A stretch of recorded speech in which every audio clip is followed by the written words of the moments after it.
నమస్తే, welcome to TV 786. మైనార్టీల సంక్షేమమే మా లక్ష్యం.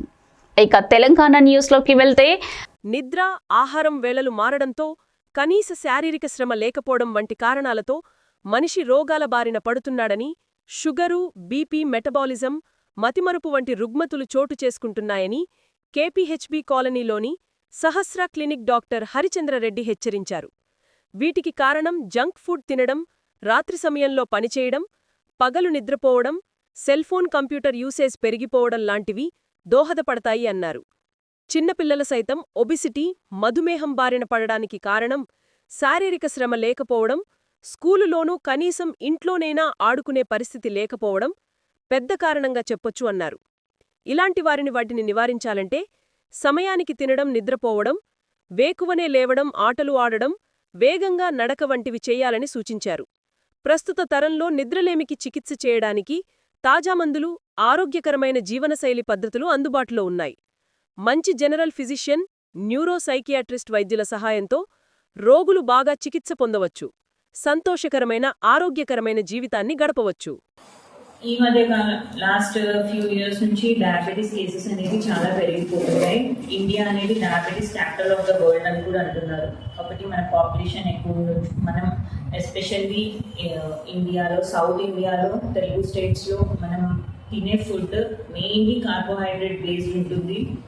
అండ్ 20 years బ్యాక్ ఉన్నట్టు ఇప్పుడు మన లైఫ్ స్టైల్ లేదు. స్టార్టింగ్ ఫ్రమ్ స్కూల్ చిల్డ్రన్ నుంచి చూసుకుంటే ఏంటంటే, ఒకప్పుడు స్కూల్స్ కూడా చాలా పెద్దగా ఉండేవి, చాలా ప్లే గ్రౌండ్స్ ఉండేవి, ఆడుకోవడానికి ఎక్కువ స్కోప్ ఉండేది. ఇప్పుడు కంప్లీట్లీ సెడెంటరీ లైఫ్ స్టైల్ అయిపోయింది. పిల్లలకు కూడా ఆడుకోవడానికి స్కోప్ లేకుండా వాళ్ళకి రైస్ బేస్డ్, వీట్ బేస్డ్ ఎక్కువ పెట్టేసి, ప్రోటీన్, ఫైబర్ తక్కువ ఇచ్చి వాళ్ళ ఫిజికల్ యాక్టివిటీని తగ్గిస్తున్నాము. అండ్ ఇన్ టర్న్ ఒబేస్ అవుతున్నారు. చైల్డ్హుడ్లోనే చాలా వాళ్ళకి ఇన్సులిన్ రెసిస్టెన్స్ వస్తుంది. దాని నుంచి అడల్ట్లో వచ్చేసరికి డయాబెటీస్ రిస్క్ ఎక్కువ అవుతుంది. సో ఇక్కడ చిల్డ్రన్ టైప్ 2 డయాబెటీస్ వచ్చే రిస్క్ తగ్గించాలి అంటే పిల్లలకు కూడా ఫిజికల్ యాక్టివిటీ లెవెల్స్ పెంచాలి. అట్లీస్ట్ ఇంటికి వచ్చిన తర్వాత అవుట్డోర్ ఆడుకునేటట్టు ఒక 1 hour అట్లీస్ట్ వాళ్ళ ఏజ్కి తగ్గట్టు అప్రోప్రియేట్ యాక్టివిటీ లెవెల్స్ ఉండేటట్టు చూసుకోవాలి. And as mothers or parents food విషయంలో మీరు మాత్రము కంప్లీట్లీ రైస్ అట్లానే ఉండకుండా ప్రతి మీల్లో కొంచెం ప్రోటీన్, ఫ్రూట్స్, వెజిటబుల్స్ పిల్లలు ఇష్టంగా తినేటట్టు, ఎక్కువ అమౌంట్లో వెళ్ళేటట్టు చూసుకోవాలి. అండ్ వాళ్ళు ప్రాపర్గా నిద్రపోయేలాగా స్క్రీన్స్కి అడిక్షన్ తగ్గించాలి. స్క్రీన్ టైం తగ్గించేసి అవుట్డోర్ ప్లే పెంచి అండ్ బ్రెయిన్ యాక్టివిటీ ఎక్కువ ఉండేటట్టు పజిల్స్ చేయడం కానీ, ఫ్రెండ్స్తో ప్లే చేయడం కానీ అట్లాంటివి ఎంకరేజ్ చేయాలి. సో దట్ వాళ్ళకి కూడా ఆ ఏజ్ నుంచే కొంచెం ఫిజికల్లీ యాక్టివ్గా ఉండడం కానీ, మజిల్ స్ట్రెంత్ అనేది పెరుగుతూ వస్తుంది. అదే కంటిన్యూ అవుతుంది అడల్ట్ లైఫ్లోకి వచ్చేసరికి. ఇప్పటి నుంచే వాళ్ళంతా సెడెంటరీగా ఉంటే పెద్దయ్యాక స్పోర్ట్స్ ఆడలేరు. సో చిన్నప్పటి నుంచే ఇన్కల్కేట్ చేయాలి ఇట్లాంటివి అన్ని. And if you are in already college ఏజ్లో ఉన్నారు, కాలేజ్ గోయింగ్ అది ఉన్నప్పుడు కొంచెం జంక్ ఫుడ్ అవాయిడ్ చేయాలి. కాంగ్రెస్లో దుమారం. మంత్రి కొండా సురేఖ ఇంటికి టాస్క్ ఫోర్స్ పోలీసులు. మా ఇంటికి ఎందుకొచ్చారు అంటూ పోలీసులతో గొడవకు దిగిన కొండా సురేఖ కూతురు కొండా సుస్మిత. కొండా సురేఖ ప్రైవేట్ ఓఎస్డీ సుమంత్ కోసం నిన్నట్నుండి గాలిస్తున్న టాస్క్ ఫోర్స్ పోలీసులు. సుమంత్, కొండా సురేఖ ఇంట్లో తలదాచుకున్నట్టు సమాచారముండడంతోనే మంత్రి ఇంటికి పోలీసులు వెళ్లినట్టు తెలుస్తోంది. నిన్న సుమంత్ను బాధ్యతల నుండి తప్పిస్తూ ఉత్తర్వులు జారీ చేసిన ప్రభుత్వం. దక్కన్ సిమెంట్స్ అని ఉత్తమ్ కుమార్ రెడ్డి కాన్స్టిట్యుయెన్సీలో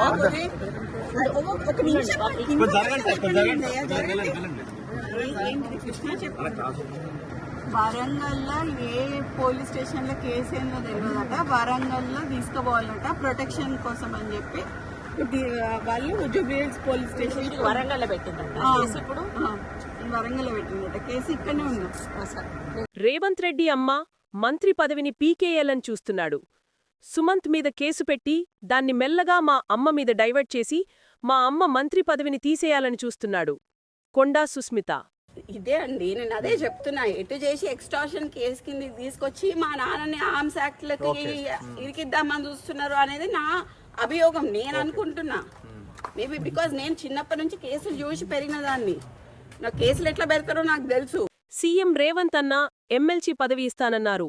ఇస్తారు. నేను ఏ రోజూ సచివాలయంకు పోలేదు. మాజీ దివంగత నేత వైఎస్ రాజశేఖర్ రెడ్డి ఉన్న సమయంలో ఆయన వాహనంలోనే సచివాలయానికి వెళ్లాను. సురేఖ గెలిచిన తర్వాత మొదటిసారిగా రాత్రి కొండా సురేఖ ఛాంబర్కు వెళ్లి వాస్తు చూసి వచ్చాను. నాకేదైనా పని ఉంటే నేరుగా మంత్రి ఇండ్లలోకే వెళ్తాను తప్ప సచివాలయానికి వెళ్లను అనన్నారు. నా బిడ్డ సుస్మిత పార్టీలోగాని పదవిలోగాని లేదన్నారు. నా మనవరాలు లండన్లో చదువుతుంది. మనవడు లండన్కు వెళ్తాడు. నా అల్లుడు లండన్లో వ్యాపారం చేస్తున్నాడు. నా బిడ్డకు మాట్లాడే స్వేచ్ఛ ఉంది. తాను ఏం మాట్లాడిందో నాకు తెలియదు. నిన్న రాత్రి సుమంత్ ఎపిసోడ్ కోసం నాకు తెలియదు. నాకు ఫోన్ కూడా సరిగా వాడరాదు.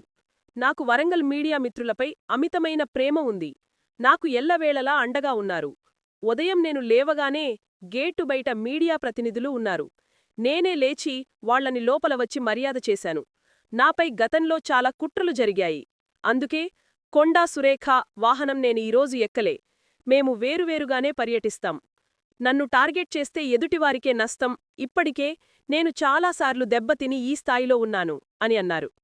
నాకు ఆడ జరిగే పరిణామాలు కూడా ఏం తెలియదు. నేను ఇక్కడనే ఉండడం జరిగింది. మరి రేవంత్ అన్న అంటే కూడా నాకు బాగా ప్రేమ.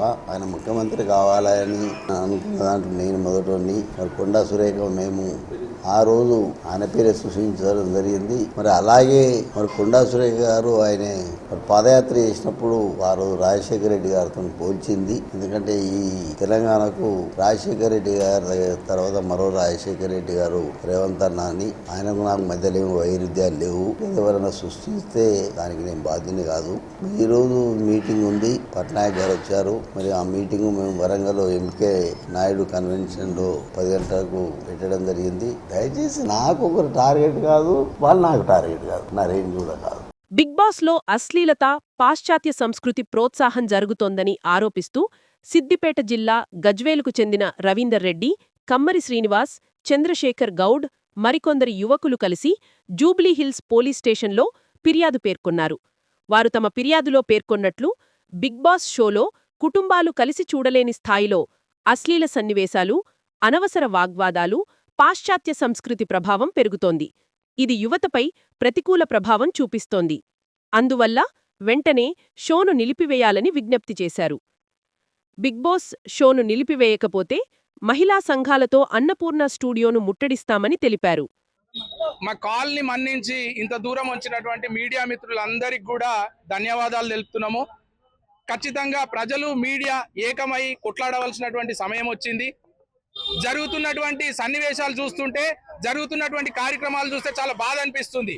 దయచేసి నేను ప్రతి ఒక్కరిని, ప్రజా సంఘాలను కానీ మహిళా సంఘాలను కానీ కోరేది ఒకటే, జరుగుతున్నటువంటి బిగ్ బాస్ షో పైన మీరందరం తక్షణమే సంఘటితమై ముంగటికి రావాలి. మనం ఒక ఉద్యమం చేయాల్సినటువంటి అవసరం ఉన్నది. ఈ రోజు మేము సిద్దిపేట యువకులుగా అంత దూరం నుంచి వచ్చి జూబ్లీహిల్స్, బంజారాహిల్స్ పోలీస్ స్టేషన్లలో కంప్లైంట్ ఫైల్ చేయడానికి వచ్చినాము. ఈ రోజు 9 ఏళ్ల నుంచి నడుస్తున్నది ఒక ఉన్నత విలువలు కలిగినటువంటి కుటుంబం నుంచి వచ్చినటువంటి నాగార్జున అనే వ్యక్తి ఈ రోజు ఈ ప్రోగ్రామ్ ని, బిగ్ బాస్ షో అనే ప్రోగ్రామ్ ని ప్రమోట్ చేస్తా ఉన్నాడు. దాని ద్వారా సమాజానికి ఆయన ఏం మెసేజ్ ఇవ్వదలుచుకున్నాడు? ఎందుకంటే వారి ఫాదర్ నాగేశ్వరరావు గారి సినిమాలు చూసినాము, నాగార్జున గారి సినిమాలు చూసినాము, వాళ్ళ పిల్లలందరికీ కూడా సినిమాలు చూస్తున్నాము. ఎందుకు? ఆ కుటుంబం పైన ఒక వాల్యూస్ ఉన్నాయి. ఆ కుటుంబము ఏదైనా సినిమా చేస్తే ఒక మంచి సినిమా, ఆలోచనాత్మకమైన సినిమా చేస్తుందని చెప్పేసి ఆలోచిస్తాము. కానీ ఈ రోజు నాగార్జున ఎంచుకున్నటువంటి తీరు, నాగార్జున చేస్తున్నటువంటి ప్రయత్నం ఈ బిగ్ బాస్ షో ద్వారా సమాజానికి ఏం మెసేజ్ ఇవ్వాలనుకుంటున్నాడు? ఈ రోజు పాశ్చాత్య సంస్కృతికి విచ్ఛిన్నమై ఈ రోజు ఆల్రెడీ సోషల్ మీడియా దుర్మార్గంలో పిల్లలందరూ కొట్టుమిట్టాడుతున్నారు. మహిళలంతా ఇబ్బందులు పడేటువంటి అవకాశాలు ఉన్నాయి. ఇళ్లలో పేరెంట్స్ పిల్లలకు గ్యాప్ వచ్చి ఇట్లాంటి టీవీ షోలతోని ఇబ్బందుల పాలవుతున్నారు. మాదొక్కటే, మీరు ఎట్లాంటి క్యాండిడేట్లను ఎంచుకుంటున్నారు? దాంట్లోకి నిన్న కాక మొన్న ఇల్లీగల్ గా, అంటే మీరు లీగల్ గా కోర్టు పరంగా కూడా డైవర్సీ అనేటువంటి వ్యక్తుల్ని, 2-3 పిల్లలు ఉన్నటువంటి మహిళల్ని మీరు ఎంచుకొని అక్కడ మీరు చేస్తున్నటువంటి కార్యక్రమాలు ఏంటి అండి? వారేమన్నా కుటుంబ సభ్యులా, లేకపోతే కుటుంబాల మధ్యలో ఉన్నటువంటి మీరు అనుబంధాన్ని చూపించాలనుకుంటున్నారా? ఫ్రెండ్షిప్ ఉన్నటువంటి అనుబంధాన్ని చూపించాలనుకుంటున్నారా? మీరు ఈ తలాతోకాలేని ఇద్దరిని వేరు విలేజెస్ నుంచి, వేరు పట్టణాలలో నుంచి తీసుకొచ్చి ఒక్క దగ్గర కలిపి మీరు ఏం చూపించదలుచుకుంటున్నారు? దాంతో మీరు పిల్లలకు ఏం మెసేజ్ ఇవ్వాలనుకుంటున్నారు? మీ బిగ్ బాస్ షో సమాజానికి, సభ్య సమాజానికి ఈ రోజు భారతీయ విలువలకు ఏ రకంగా ఉపయోగపడుతుంది అనేది నాగార్జున ఒక్కసారి సమాధానం చెప్పాలి. మీరు ఏదైనా చూపించదలుచుకుంటే మీ టీఆర్పీ రేటింగ్ల కోసమో, మీ ప్రమోషన్ల కోసమో, మీరు డబ్బులు సంపాదించే కోసమో ఒక ఉన్నతమైన సీరియల్ తీయండి, ఉన్నతమైన సినిమాలు తీయండి. మేమంతా ముంగటుంటాం, ప్రమోట్ చేస్తాం. మీకు ఇంతకు ముందు ఎట్లయితే నిలబడ్డామో, మీ బాక్స్ ఆఫీసులు బద్దలు కొట్టే మీకు సంపాదించి పెట్టినామో అవి మేము చూసుకుంటాం. కానీ దయచేసి కుటుంబ విలువలు ఉన్నటువంటి ఇళ్లలో పిల్లలకు, తల్లిదండ్రులకు చిచ్చు పెట్టి మీరు ఆడుకుంటున్నారు. ఏదైతే ఈ పైశాచికతో ఆట ఆడుతున్నారో దయచేసి నాగార్జున గారు, మిగతా ప్రమోటర్స్ అంతా బంద్ పెట్టాలి. బిగ్ బాస్ షోను ఇమ్మీడియట్ గా మీరు ఎంచుకుంటున్నటువంటి క్యాండిడేట్లే కావచ్చు, మీరు చేస్తున్నటువంటి షోలే కావచ్చు, మీరు 9 ఏళ్ల నుంచి ఏం చేసిరో, కర్ణాటక లాంటి రాష్ట్రంలో, బెంగళూరు లాంటి అడ్వాన్స్డ్ ఉన్నటువంటి రాష్ట్రంలో కూడా బిగ్ బాస్ షోలు బ్యాన్ అయినాయి. మరి మీకేం మాయరోగం వచ్చింది? తెలుగు రాష్ట్రాలలో మనకి ఈ కల్చర్ ఎందుకు, ఈ బిగ్ బాస్ షోలు ఎందుకు మనకు అవసరమా అనేది ఒక్కసారి నాగార్జున గారు మీరు ఆలోచించాలి. మీరు కనుక ఆలోచించకపోతే ఈ రోజు ఖచ్చితంగా మేము 5గురమే వచ్చినాం సిద్దిపేట నుంచి, ఉద్యమాల గడ్డ అయినటువంటి సిద్దిపేట నుంచి 5గురం వచ్చినాం. రేపు పొద్దున మహిళా సంఘాలను, ప్రజా సంఘాలను ఏకం చేసి మీ అన్నపూర్ణ స్టూడియో గాని, మీ బిగ్ బాస్ ఎక్కడ జరుగుతుందో ఆ స్టూడియోను బద్దలు కొట్టకపోతే మేము యువకులం కాదు.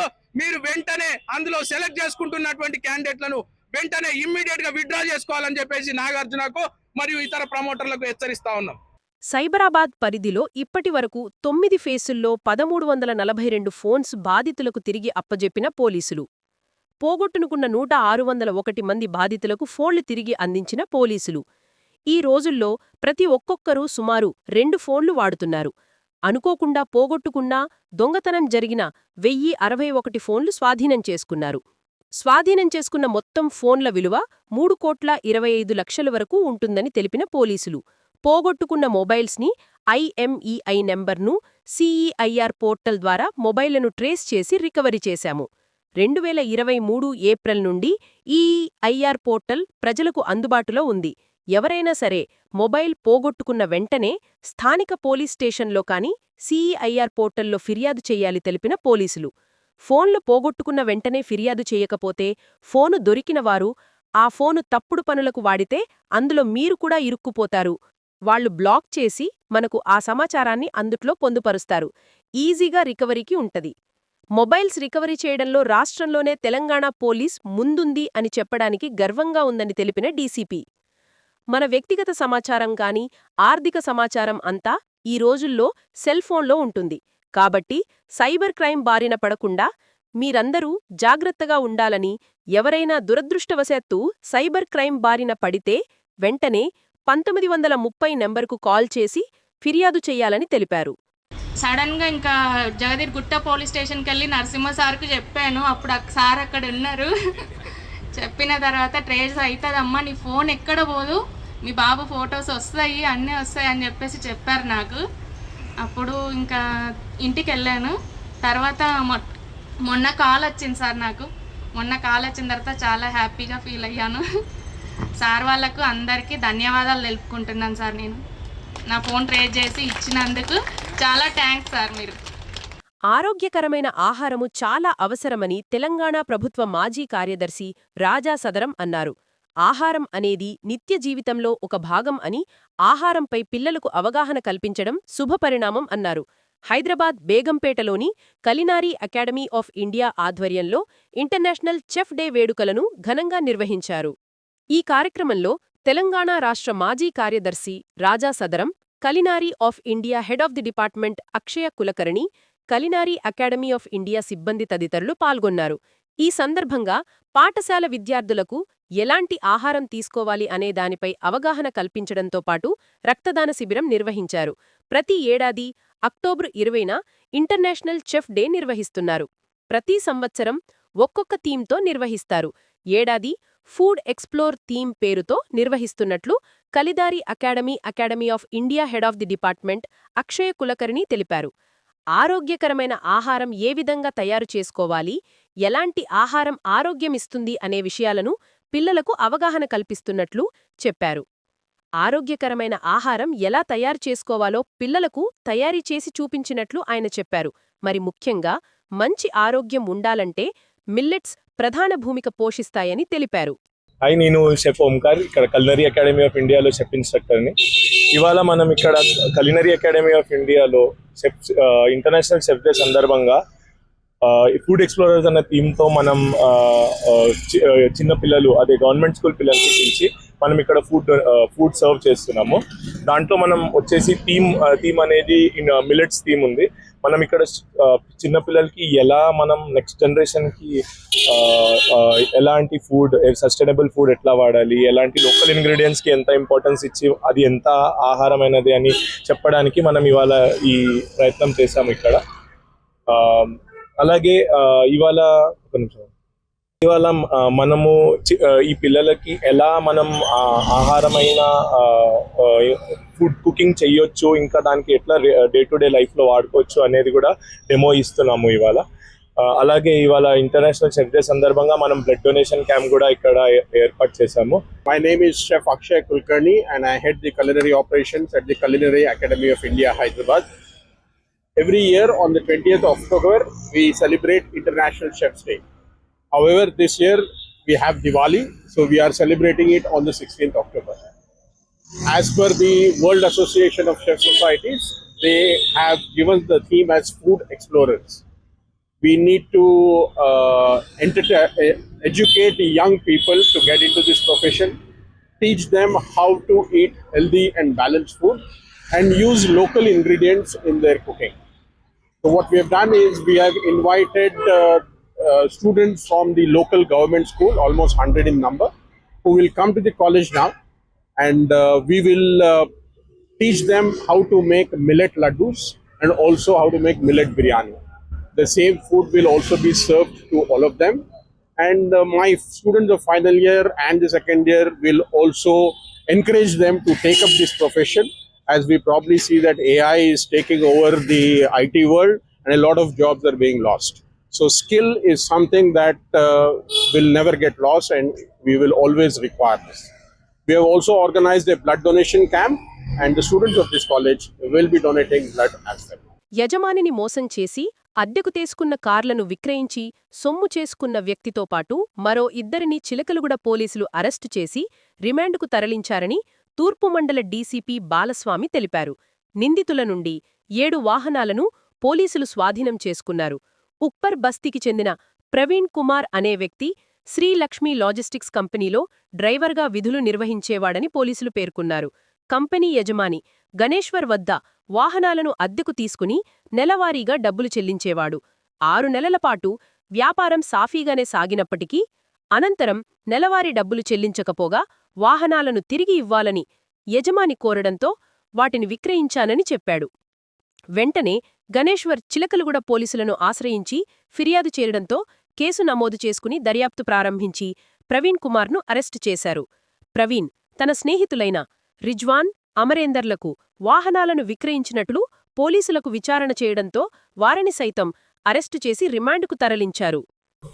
the leadership of ACP Chikalaguda, Shashank Reddy, SHO Anadi, DSIలు Anjaneyulu and Ravikumar and his team.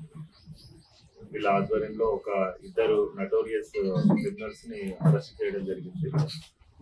వీళ్ళు ఏం చేస్తున్నారంటే, ఒక ఇన్నోసెంట్ ఈ వెహికల్ ఓనర్స్ ఎవరైతే ఉన్నారో వాళ్ళకు మీకు మంచి రెంట్ పర్పస్ లో రెంట్ ఇస్తామని వాళ్ళ దగ్గర వెహికల్ తీసుకొని ఒక 1-2 months రెంట్ పే చేసి దాని తర్వాత ఓనర్స్ కి కనబడకుండా తిరగడం, ఆ తర్వాత ఆ వెహికల్స్ ని వేరే వాళ్ళకు అమ్మేయడము, ఇట్లా చీటింగ్ చేస్తా ఉన్నారు.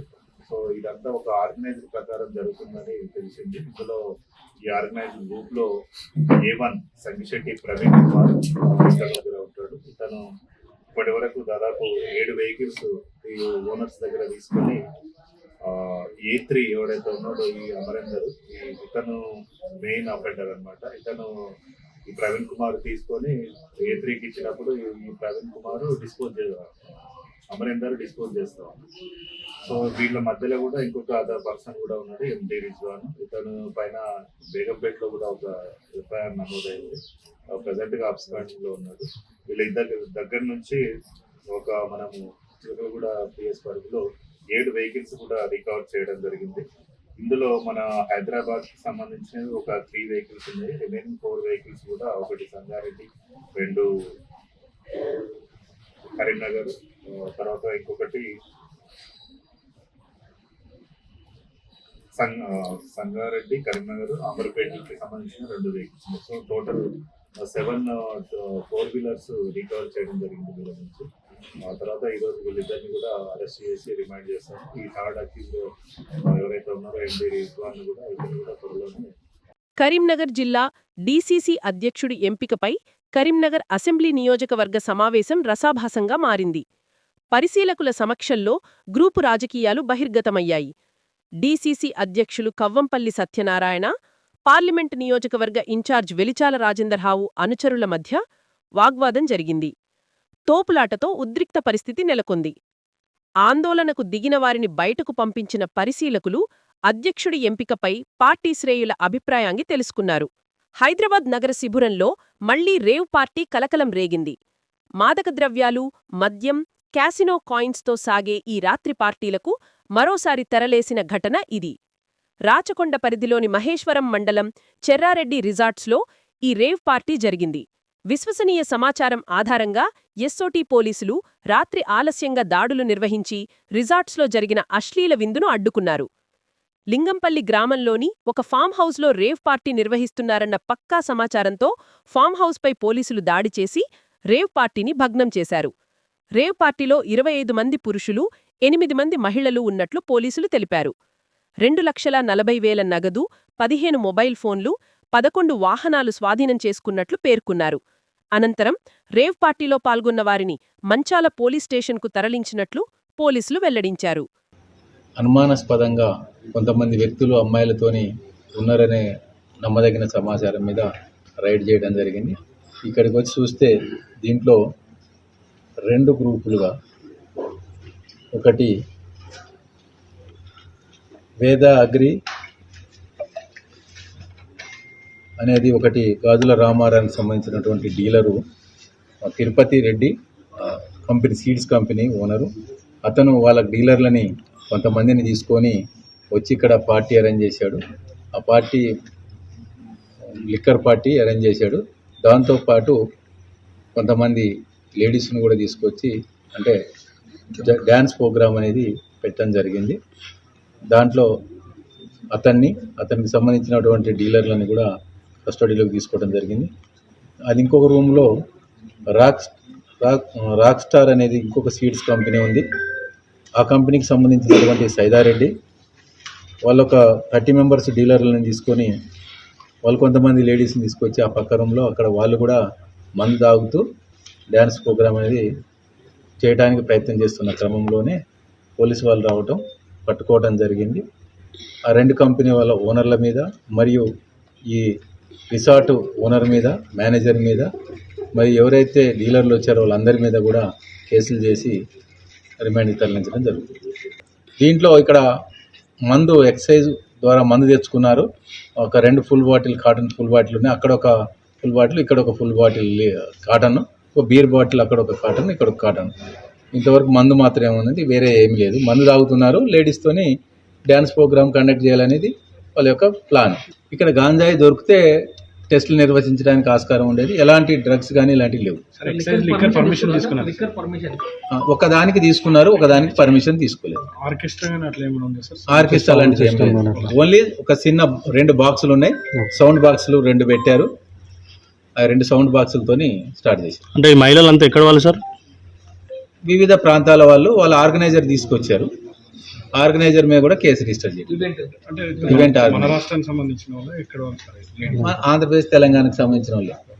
మద్యం బాటిల్కి సంబంధించి ఎంత వరకు ఉంటాయి సార్? బ్లాక్ డాగ్ బాటిల్స్ అన్ని బ్లాక్ డాగ్ బాటిల్స్. విదేశీ మద్యం అట్లాంటి విదేశీ మద్యం కానీ అలాంటిది ఏం లేదు. గుడిహత్నూర్ మండలం సీతాగొంది గ్రామంలో దారుణం జరిగింది. భార్యను భర్త సిడాం సంతోష్ 40 ఏళ్లు గొడ్డలితో అతి కిరాతకంగా కొట్టి చంపారు. పొద్దున్నే మద్యమెందుకు తాగావని మందలించినందుకు భార్య సిడాం లక్ష్మి 35 ఏళ్లను గొడ్డలితో కొట్టి చంపారు. తరువాత నిందితుడు గుడిహత్నూర్ పోలీస్ స్టేషన్లో లొంగిపోయాడు.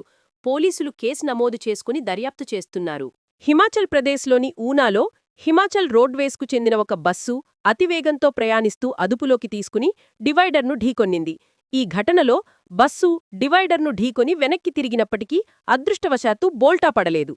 అందులో ప్రయాణిస్తున్న ప్రయాణికులు అంతా సురక్షితంగా బయటపడ్డారు. దీనికి సంబంధించిన వీడియో సోషల్ మీడియాలో వైరల్ అవుతోంది. సో ఇవ్వండి ఇవాల్టి బులెటిన్ అప్డేట్స్. మరో బులెటిన్ అప్డేట్లో మళ్ళీ కలుసుకుందాం. అందరికీ చూస్తూనే ఉండండి TV 786.